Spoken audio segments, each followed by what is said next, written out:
Kigali, Rwanda's capital, is moving forward with an ambitious plan to create a vast artificial lake as part of a multi-purpose dam project. The Nyabarongo II Dam, now rising along the Nyabarongo River, will generate a massive reservoir estimated at 800 million cubic meters. This artificial lake is expected to stretch as far as 67 kilometers across multiple districts, reshaping landscapes and waterways along its path. Targeted for completion between 2027 and 2028, the reservoir is projected to become the largest man-made lake in Rwanda and one of the country's biggest inland water bodies. The project represents more than a dam. It is a national-scale transformation of water, energy, and regional infrastructure.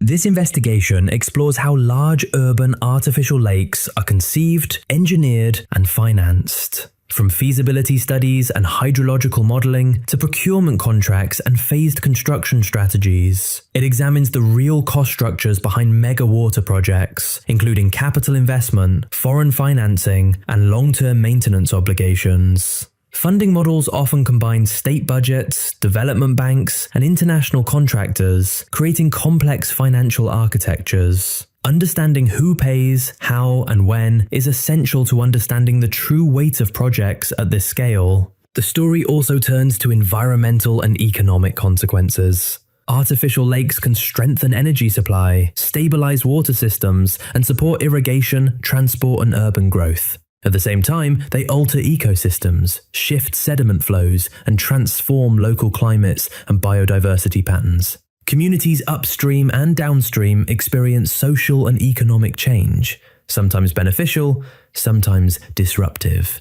Fisheries, agriculture, tourism, and flood control may improve, while displacement, habitat loss, and water quality risks must be managed with precision. To understand Kigali's artificial lake vision, the documentary places it within a global context. Similar reservoir and urban lake projects across Africa, Asia, and Latin America reveal patterns of success, failure, and adaptation. Each case shows a common truth. Mega water infrastructure delivers powerful benefits, but never without trade-offs.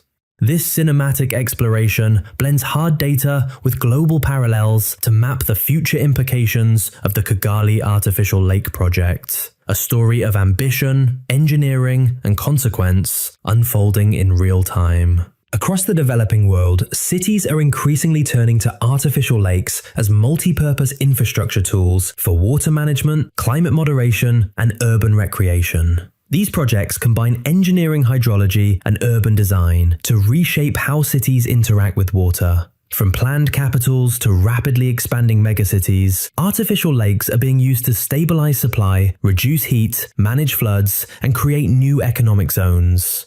The outcomes vary widely depending on planning, governance, and ecological safeguards.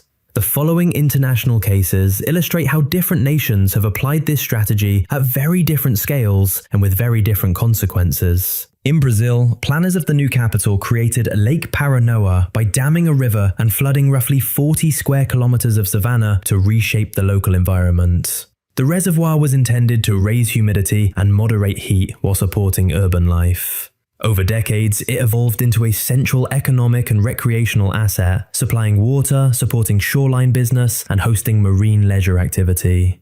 In Nigeria, Abuja's Jabi Lake began as a modest water supply reservoir created by an earth dam and later transitioned into a recreation and tourism zone after larger systems took over municipal supply. Researchers observed localized cooling effects around the lake, showing how even mid-sized reservoirs can influence microclimate in tropical cities. In Malaysia, planners of Putrajaya built an extensive artificial lake and wetland system by flooding former plantation land as part of a purpose-built administrative capital. The lake functions simultaneously as a cooling mechanism, stormwater regulator, scenic core, and transport corridor. This represents a model where hydrology, landscape architecture, and climate adaptation are designed together from the start.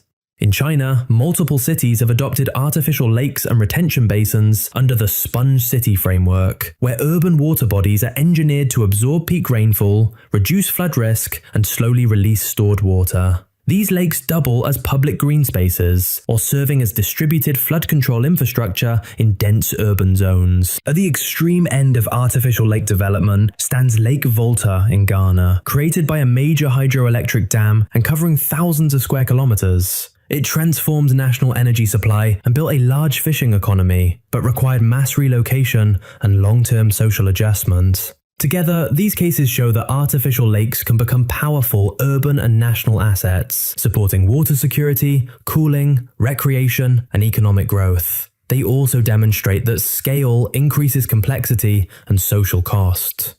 These global lessons form the analytical backdrop for Kigali's Artificial Lake Initiative. Success depends not only on engineering, but on governance, environmental management, and long-horizon planning. Building an artificial lake in an urban or peri-urban setting is a major engineering undertaking, with heavy financial requirements. Total construction cost depends on surface area, terrain, geology, resettlement needs, and the supporting infrastructure such as dams, canals, spillways, and treatment systems. For Kigali's initiative, the Nyabarongo II Dam and reservoir are budgeted at more than $214 million. That figure includes a 43.5 megawatt hydropower station, together with formation of a long reservoir corridor extending through hilly terrain. Expenses rise sharply when projects require slope stabilization, river diversion, access roads, grid connection, and relocation of affected communities. Historically large dam reservoir systems have reached far higher totals, with some 20th century projects already costing hundreds of millions at the time of construction, and translating into multi-billion-dollar equivalents today. Size and terrain remain the two strongest multipliers of cost. Construction is only the opening chapter in the financial story of an artificial lake. Long-term maintenance determines whether the reservoir remains safe, functional, and economically useful. Ongoing obligations include dam integrity monitoring, sediment management, shoreline protection, water quality control, vegetation removal, and upkeep of hydromechanical systems. Without consistent maintenance, reservoirs can lose storage capacity, become polluted, or suffer structural risk. Annual maintenance budgets for large lakes often reach into the millions, depending on sediment load and ecological pressure. Heavy siltation may require dredging or upstream watershed restoration, while invasive plants and algae blooms can demand continuous ecological control programs and aeration infrastructure. Kigali project planners have already specified a protective buffer zone of planted forest around the reservoir to reduce erosion and future silt buildup. Early ecological safeguards reduce downstream maintenance cost and extend the operational life of the lake system. Large artificial lakes and dam projects frequently carry price tags that exceed what a city or even a national annual budget can comfortably absorb. This is especially true in developing economies, where infrastructure demand grows faster than domestic capital reserves. As a result, governments rely on layered financing structures that combine sovereign borrowing, foreign credit, and strategic partnerships. In Rwanda's Nyabarongo II project, the dam and reservoir are financed through a concessional loan exceeding $214 million from China's Exim Bank. This model pairs long-term, low-interest repayment with turnkey delivery by a state-backed engineering contractor. It allows construction to proceed immediately, while repayment is spread across decades and supported by future electricity and water revenues. Another pathway is the public-private partnership model, where governments share cost and operational risk with private investors. When a reservoir generates revenue through hydropower, water supply, or tourism concessions, private firms may finance construction in exchange for long-term operating rights. These arrangements are complex, but can unlock capital, technical expertise, and performance incentives. Several hydropower dams across Africa have used hybrid structures involving private utilities, international lenders, and host governments. In some cities, real estate developers also co-fund artificial lakes, and waterfront development rights create strong commercial upside. Multilateral development banks and international donors play a major role when projects deliver public, environmental, or climate resilience benefits. Organizations such as the World Bank, regional development banks, and global environment funds often provide grants, soft loans, and blended finance. In Rwanda, complementary urban wetland and water body restoration efforts have already attracted multi-donor supports, combining global climate funds, development banks, and national co-financing. These institutions view water infrastructure as a foundation for long-term economic stability, flood control, and climate adaptation. External grants often finance environmental mitigation, resettlement programs, watershed restoration, and ecosystem protection measures connected to reservoir projects. Because artificial lakes can strengthen climate resilience through water storage, flood buffering, and renewable energy generation projects may also access climate finance facilities and green funds. Support can target sustainability components such as shoreline reforestation, floating solar systems, or fisheries development. At the smaller end of the spectrum, community reservoirs and village dams are sometimes funded through cooperatives, NGOs, and beneficiary labour contributions. Municipal bonds and local tax mechanisms can also support smaller urban lake projects in stronger city economies. Kigali's artificial lake follows a blended model, built on sovereign borrowing and international partnership. Such financing accelerates development, but increases long-term repayment obligations. Success therefore depends not only on engineering delivery, but on ensuring the project generates enough economic and energy value to justify the debt over time. Creating a lake where none previously existed triggers deep and lasting environmental change across land, water, and atmosphere. Artificial reservoirs reshape drainage patterns, groundwater interaction, vegetation cover, and local climate behavior. These transformations can generate meaningful environmental benefits when properly designed and managed. Reservoir lakes can stabilize seasonal water supply, reduce downstream flood risk, support dry season irrigation, and enable renewable hydropower generation that displaces fossil fuel use. Large water bodies also moderate nearby temperatures and increase local humidity, which can soften heat extremes in surrounding urban and peri-urban zones. With buffer forests, wetlands, and managed shorelines, artificial lakes can create new habitats for birds, fish, and aquatic plants, while supporting reforestation and soil conservation programs. At the same time, ecological risks are unavoidable if planning and monitoring fall short. Flooding land to create a reservoir removes existing habitats, alters soil chemistry, and disrupts river ecosystems upstream and downstream. Nutrient runoff can trigger algae blooms, oxygen depletion, and fish loss if watershed controls are weak. Rivers that once carried silt downstream begin depositing it inside the reservoir, gradually reducing storage capacity and damaging turbine equipment. Stagnant zones along shallow edges can encourage disease vectors if circulation and shoreline management are neglected. In tropical regions, decomposing flooded vegetation can release greenhouse gases in early years, unless biomass clearing is done before impoundment. Effective environmental performance depends on preventive design and continuous management. Core safeguards include watershed reforestation, erosion control buffer zones, controlled settlement limits, and strict pollution regulation around inflowing rivers. Water quality monitoring, aeration systems, selective dredging, and managed flow releases help maintain ecological balance. Fish passages, hatchery programs, and protected shoreline corridors can offset habitat disruption. Kigali's reservoir plan includes protected vegetated buffer strips around the lake perimeter, specifically to reduce erosion and long-term siltation pressure. Environmental management must remain active, not one-time, because reservoir ecosystems evolve over decades. The environmental story of an artificial lake is therefore not simply positive or negative, but conditional. Outcomes depend on engineering choices, land use governance, and maintenance discipline. When benefits like clean energy, flood control, and climate moderation are paired with strong ecological safeguards, artificial lakes can become resilient environmental assets. When safeguards are ignored, the same lakes can degrade into polluted, shrinking, and biologically stressed systems. Kigali's artificial lake will ultimately be judged not only by megawatts and water volume, but by how well its ecosystem is protected and sustained across generations. When artificial lakes are designed with ecological principles in mind, they can significantly strengthen both urban and regional environments. Kigali's reservoir and wetland strategy is built around this nature-aligned model. One primary objective is flood control through upstream storage and downstream wetland restoration. Natural wetlands once acted as sponges for stormwater, but many were degraded by urban expansion. Restoration work at Nyandungu transformed a damaged swamp into a functioning wetland park with ponds and reed systems, and since completion, local flooding events have sharply declined.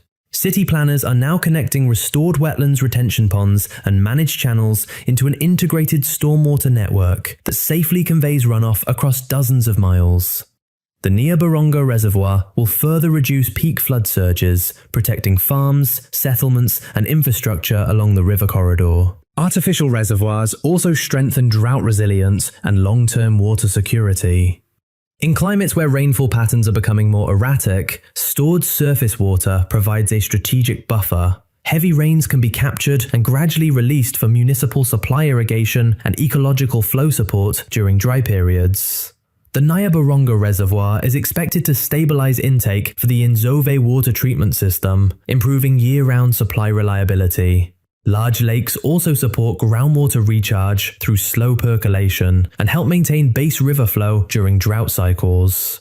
This storage function reduces the probability of water shortages and protects downstream ecosystems from seasonal collapse. Although reservoir creation submerges existing land habitats, it simultaneously creates new aquatic and wetland ecosystems. Shorelines, shallow zones, and associated marshes can support birds, fish, amphibians, and riparian vegetation. Kigali's restored wetland parks already show biodiversity gains, with large increases in bird species presence. Planned shoreline buffer forests, including bamboo and other stabilizing plants, will reduce erosion while creating habitat corridors. Calmer reservoir waters can improve fish breeding success compared to high-velocity flood-driven rivers where eggs and fry are often washed away. Constructed wetlands around lake edges also function as biological filters, trapping nutrients and pollutants before they spread through the system. Large water bodies influence local climate through evaporation shading and vegetation interaction. Lakes can lower peak daytime temperatures and soften heat extremes in surrounding districts. Urban studies in other tropical capitals have documented measurable cooling zones extending outward from artificial lakes. A reservoir ringed with restored green space is expected to produce similar microclimate moderation. Wetlands and vegetated shorelines also act as carbon sinks, storing organic carbon in soils and plant biomass. Combined water and green infrastructure improves air quality, landscape value, and human comfort. These environmental gains are achievable when design, maintenance, and governance remain consistent over time. Without stewardship, the same systems can degrade, which makes long-term management as important as initial construction. Set against the environmental benefits are serious risks and potential failure modes that artificial lakes can bring if not carefully managed. History provides multiple cautionary examples where man-made reservoirs created ecological damage, social hardship, or long-term system decline. For Kigali's lake project, success depends not only on engineering delivery, but on anticipating these risk pathways early. Flooding land for a reservoir inevitably removes existing ecosystems and requires human resettlement. Households within inundation zones and buffer areas must be relocated, compensated, and supported with new infrastructure and livelihoods. Past mega reservoirs in other regions displaced tens of thousands of people and erased entire valley ecosystems. Kigali's footprint is smaller, but farmland, wetlands, and wildlife corridors will still be affected. Fair resettlement, strong compensation frameworks, and ecological corridors around the reservoir are essential to prevent social injustice and biodiversity decline. Pollution and eutrophication are among the most common failure patterns for urban adjacent lakes. Without strict wastewater control, urban runoff can carry sewage, industrial discharge, fertilizers, and solid waste into a reservoir. Several historic urban dams in Africa degraded into polluted basins dominated by weeds and toxic water after sanitation systems failed to keep pace with growth. Excess nutrients trigger algae blooms, oxygen collapse, fish death, and toxic conditions. Prevention requires upstream sewage treatment, stormwater filtration, buffer vegetation, and continuous water quality monitoring. Circulation features, managed inflow patterns, and aeration systems help prevent stagnant zones and oxygen depletion. Clean inflow control is more effective and cheaper than downstream cleanup. Artificial lakes also face biological risks from invasive species and water-related disease. Fast-spreading aquatic plants can blanket lake surfaces, block sunlight, and disrupt oxygen balance, while non-native fish can outcompete local species. Nutrient runoff reduction, shoreline buffer enforcement, and early detection programs are critical defensive tools. Slow-moving warm water can increase mosquito breeding and snail populations linked to parasitic disease. Integrated health measures include biological controls, water level management, larva-eating fish, and strict shoreline sanitation. Public awareness and local participation reduce behaviors that introduce invasive plants or contaminate lake edges. Ecological vigilance must be continuous, because late-stage control is far more expensive. Sedimentation, evaporation, and dam safety represent the slow-moving structural risks of reservoir systems. Rivers naturally carry silt that settles inside reservoirs, reducing depth storage and turbine efficiency over time. Upstream, reforestation, slope stabilization, and soil conservation reduce this burden, but monitoring and periodic dredging may still be required. Surface evaporation also removes measurable volumes of stored water, especially when lake area is large. Above all, the structural integrity of the dam is paramount, since failure would trigger catastrophic downstream flooding. Robust engineering standards, extreme weather spillway capacity, continuous inspection, and emergency response planning are non-negotiable. Kigali's project already includes buffer zones, vegetation planting, impact assessments, and phased resettlement programs. Long-term success will depend on disciplined oversight, adaptive management, and learning from global reservoir failures, so the lake remains an asset rather than a liability. Artificial lakes are rarely justified on engineering merit alone. They are built because they unlock layered economic opportunity across energy, water, agriculture, transport, and urban development.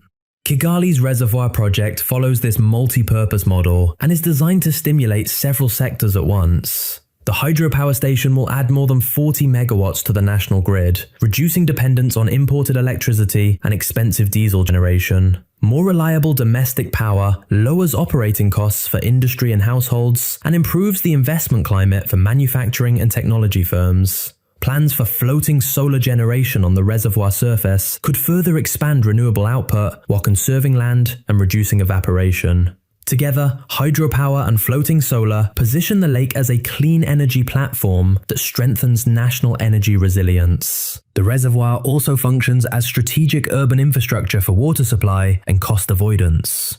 Kigali's rapid growth has placed pressure on existing treatment and delivery systems. A large upstream storage body secures raw water intake through dry seasons and reduces the likelihood of disruptive shortages. Reliable water and electricity form the foundation layer for every other economic activity, from factories to hospitals to digital services. Stable supply also reduces dependence on high-priced emergency water vendors during rationing periods. In infrastructure economics, this is known as avoided loss value, where preventing disruption produces measurable financial benefit even without direct revenue collection. Downstream flow regulation opens major gains in irrigation and agricultural productivity. Controlled water release allows tens of thousands of hectares of lowland and marsh zones to be farmed more reliably. Irrigation enables higher yields, crop diversification, and multi-season planting, which raises farmer income and national food security. Reservoir water can also support livestock systems and aquaculture enterprises. Officials also envision the lake as an inland transport corridor where boats move goods and harvests across districts more efficiently than road routes. Water transport is often more fuel efficient per ton moved, which can lower logistics costs and reduce road congestion. If developed well, this creates a new domestic transport layer linking regions to Kigali through water routes. Waterfront environments tend to attract tourism, recreation, and real estate investment. The planned lake zone creates opportunities for resorts, parks, sports facilities, and conference venues. Lake-adjacent land often increases in value, which can expand the municipal tax base and stimulate construction employment. Recreation activities such as boating, events, and lakeside festivals generate service sector jobs and small business growth. A well-managed reservoir can also sustain commercial fishing and cage aquaculture, supporting processors, traders, and equipment makers. Construction, operation, maintenance, tourism, fisheries, and transport together create both temporary and permanent jobs while building technical skills among local engineers and operators. Economic projections are promising, but not automatic. The lake becomes a true growth engine only if usage scales, governance remains strong, and benefits are broadly shared, rather than narrowly captured. The story of Kigali's artificial lake ultimately brings together engineering ambition, food security strategy, and regional positioning into one defining national experiment. Through expanded fisheries and aquaculture, the reservoir could strengthen Rwanda's protein supply, reduce import dependence, and keep more food value inside the domestic economy. A stable lake ecosystem supports fish breeding, cage farming, and cooperative fishing enterprises, which together can raise per capita consumption and improve nutrition outcomes. Yet, these gains depend on strict regulation, ecological balance, and long-term resource management. Without controls on stocking, harvesting, and water quality, even promising reservoir fisheries can decline quickly. Beyond food and energy, the project also carries regional and geopolitical weight. New water infrastructure strengthens Rwanda's internal logistics resilience and slightly reshapes its trade posture by reducing dependency on imported power, fish, and irrigated crops. As part of an Upper Nile tributary system, the reservoir reflects a broader continental trend, where upstream countries increasingly develop their own water resources for domestic growth. Because the storage scale is moderate and flow is regulated, the project aligns with cooperative basin principles rather than confrontation. Added generation capacity also improves Rwanda's standing within regional power trade frameworks and strengthens grid independence. The financing and construction partnerships behind the lake place it within the larger map of international infrastructure diplomacy. Chinese credit engineering, delivery, multilateral climate funding, and domestic policy leadership intersect in one project. If the reservoir succeeds environmentally and economically, it enhances Rwanda's profile as a climate-adaptive, innovation-driven state. Demonstrated success in flood control, renewable energy, fisheries, and ecological restoration can translate into influence in regional and global sustainability forums. For a global audience, this artificial lake is more than a construction project. It is a live case study in how emerging nations attempt to redesign their natural systems to secure energy, food, water, and economic resilience at once. The outcome will not be decided by concrete and turbines alone, but by governance, ecology, and discipline over decades. If well managed, the lake becomes a catalyst for sovereignty, stability, and growth. If mismanaged, it becomes a warning written in water. The future shoreline of Kigali will tell that story in full.